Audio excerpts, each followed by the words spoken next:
Kita ke informasi mancanegara, pemirsa. Iran mulai menggelar pemakaman kenegaraan korban perang melawan Israel di Teheran pada hari Sabtu.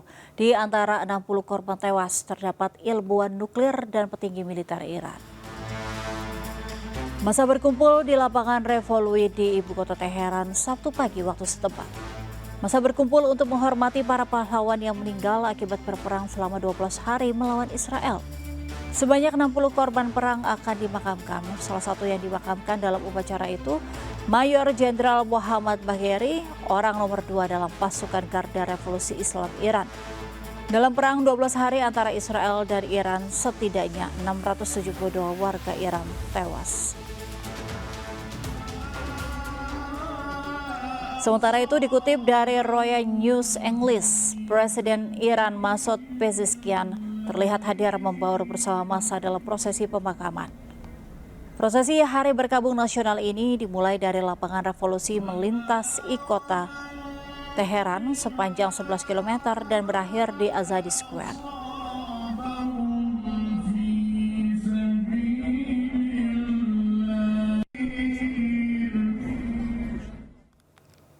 29 orang ditangkap polisi di berbagai wilayah karena mengedarkan narkoba di Jakarta Utara. Ribuan pil ekstasi, sabu, dan tembakau sintetis diamankan polisi senilai 4 miliar rupiah.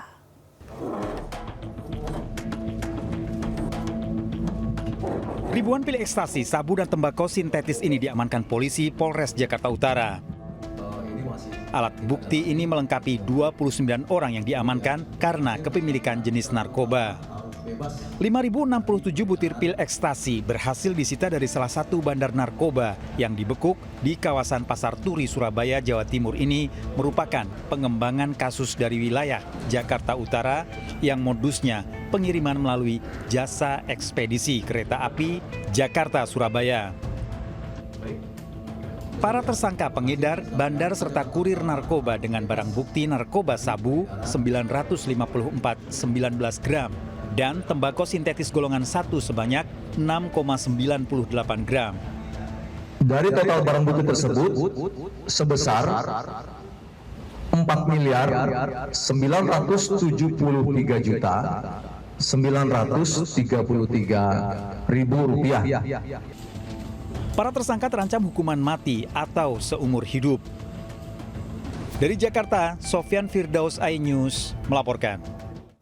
Pemirsa, ratusan warga datang ke Pasar Tingkat Maumere, Sika, Nusa Tenggara Timur merusak lapak pedagang setelah seorang pria tewas. Polisi menangkap 1 orang sebagai pelaku. Warga menduga korban tewas akibat dianiaya lebih dari seorang.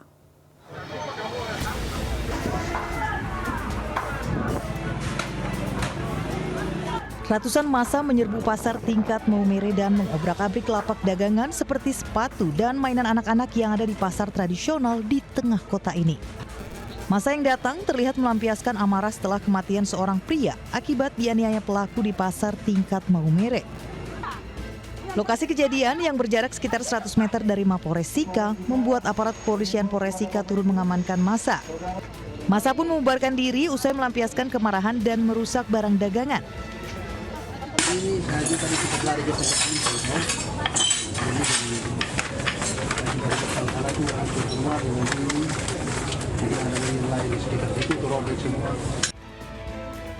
Sebelumnya, korban tewas akibat penganiayaan. Peristiwa terjadi saat korban akan menagih utang, namun pelaku justru menendang pada kemaluan korban. Korban dibawa ke rumah sakit, namun nyawanya tidak tertolong. Hingga saat ini 1 orang telah diperiksa polisi sebagai pelaku penganiayaan. Dari Sika, Nusa Tenggara Timur, Joni Nura, iNews melaporkan. Kita ke informasi selanjutnya, sebuah kapal takbot dihantam badai besar di perairan Buton Utara, Sulawesi Tenggara. 1 orang anak buah kapal tewas akibat insiden ini, sementara 7 orang anak buah kapal lainnya selamat.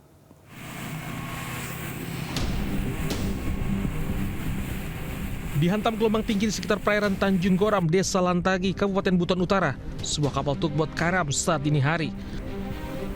Dalam insiden ini, 8 anak buah kapal menjadi korban, 7 diantaranya berhasil selamat dan 1 ditemukan dalam kondisi meninggal dunia.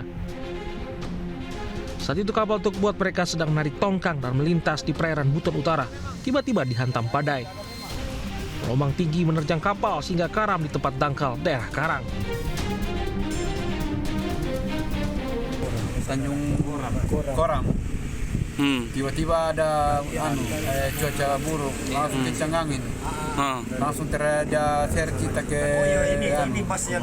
pinggir. Mereka berjumlah 6 orang, 2 orang melompat untuk menyelamatkan diri untuk ke bibir pantai, namun karena ombaknya cukup kencang sehingga satu meninggal dunia karena diakibatkan tidak pintar berenang. Jenazah korban saat ini sudah berada di ruang jenazah RSUD setempat, diduga korban tewas terkena batu karang. Sementara itu 7 orang ABK yang selamat telah dievakuasi ke RSUD Buton Utara untuk perawatan medis. Kabupaten Buton Utara, Sulawesi Tenggara, Adi Ebah melaporkan. Pemirsa, tanah longsor terjadi di Jalan Raya Garut, Tasikmalaya, Jawa Barat. Akibatnya jalan nasional tersebut tidak bisa dilintasi oleh kendaraan karena tertutup material longsor. Langsar, ya di tapal kuda, aduh, ya mau bisa lewat tuh ke berangnya, mau bisa lewat ya di tapal kuda ya. Tingginya curah hujan yang terjadi sejak malam hingga pagi mengakibatkan terjadinya tebing longsor yang menutup Jalan Raya Garut Tasikmalaya, tepatnya di Kampung Tapal Kuda, Desa Kutawaringin, Kecamatan Salawu, Kabupaten Tasikmalaya, Jawa Barat. Banyaknya material longsoran yang menutupi jalan membuat arus lalu lintas lumpuh total. Pasca kejadian, tim gabungan langsung melakukan pembersihan material longsor. Alhamdulillah, tadi setelah 1 jam lebih kita melaksanakan evakuasi. Jalur sudah terlihat kembali, sedikit saja normal kembali ke sini, membersihkan sisa lumpur, ya tidak terjadi laka, mengalirkan kembali, tidak ada jalan supaya tidak licin kembali. Alhamdulillah untuk jalur sudah normal kembali. Akibat bencana ini, arus lalu lintas dari kedua arah terpaksa dialihkan karena longsor juga terjadi di wilayah Garut. Setelah dilakukan evakuasi material longsor, jalur utama Tasikmalaya Garut akhirnya bisa dilalui oleh kendaraan pada Sabtu siang. Dari Tasikmalaya, Jawa Barat, Asep Juharyono, iNews melaporkan.